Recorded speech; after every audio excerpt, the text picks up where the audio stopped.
The Lives of the Saints by Father Alban Butler, December 14th, St. Venantius Fortunatus, Venantius, Honorius Clementianus. Fortunatus was born in Treviso around 535, was educated in Ravenna, and is better known as a poet than as a saint. He was a very popular man. King Sigebert and his court admired him as much as Saint Radegundis and her nuns. The writings of Venantius Fortunatus became so famous that an Italian panegyrist of the 16th century said that the odes of Horace were small in comparison to the saint's Pindaric hymns. However, it cannot be denied that Venantius Fortunatus's popularity was due, in part, to a very explicable human weakness, his desire to please and be praised. It is true that Saint Radegundis deserved the praise he lavished on them, but others, such as Chariberto and Fredegunda, did not deserve it even in their best moments. Fortunato left for Italy when he was about 30 years old to go to the shrine of Saint Martin of Tours to give thanks for having recovered from an eye disease. During the trip, he wrote poems in honor of the bishops and other distinguished people who hosted him. As he arrived in Metz precisely in the days when the king's marriage was to be celebrated, he composed an epithalamium in honor of Sigebert and Brunechilde.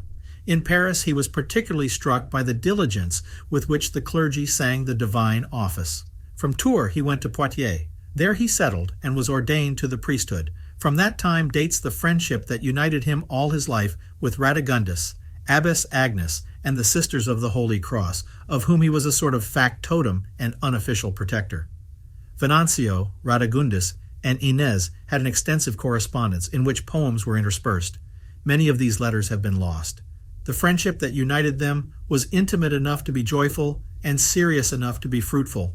In one, Lent. Fortunatus wrote Radegundis a letter in verse, in which he asked him not to isolate himself too much during that time of penance. Even when there are no clouds and the sky is serene, the sun is missing when you are absent. Next, he advised him to drink wine and eat more so as not to lose his health, and thanked him for the fruits and dishes he had sent him. You advised me to take 2 eggs in the evening. To tell the truth, I took 4. I wish my soul were as docile to your advice as my stomach is. Fortunatus ends the letter by promising Saint Radegundis to send him roses, lilies, and other flowers as soon as he finds them. In 569, Emperor Justinian II sent a relic of the True Cross to the monastery, which gave occasion to see Fortunatus in another light. King Sigebertus delegated to St. Euphronius of Tours the mission of solemnly depositing the relic, since Meroveus of Poitiers, who was no friend of Fortunatus, had refused. On that occasion, Fortunatus composed the hymn Vexilla Regis Prodeunt, which is sung today on Good Friday during the procession that is made to transport the Blessed Sacrament from the monument, on Vespers of the Passion, and on the Feasts of the Cross. Fortunatus was above all a liturgical poet. Another hymn of his, the Pange Lingua, is also preserved in the Roman liturgy. The Salve Fé Sta Dies, which is recited at Easter, is also by Fortunatus. Saint Radegundis died in 587, and Agnes died around the same time. From then on, Fortunatus participated more fully in public and ecclesiastical affairs, and was welcomed wherever a poet was needed to celebrate an event. He was particularly friendly with 3 holy bishops, Felix of Nantes, Leontius of Bordeaux, and Gregory of Tours, the last of whom advised him to collect and publish his poems. Fortunatus published 10 volumes during his lifetime.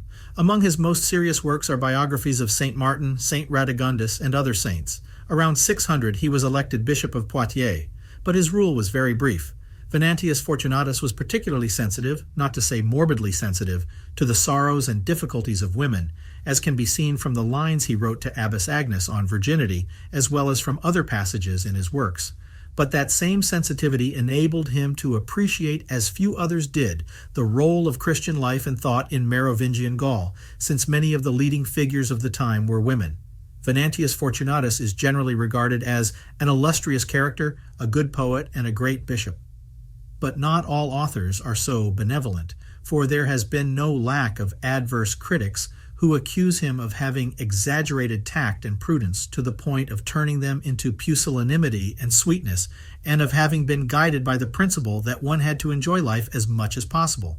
It must be admitted that he was often carried away by the desire to please, but it must also be admitted that the idea of enjoying this life, and the next as much as possible, if it is properly understood, is not at odds with Christianity.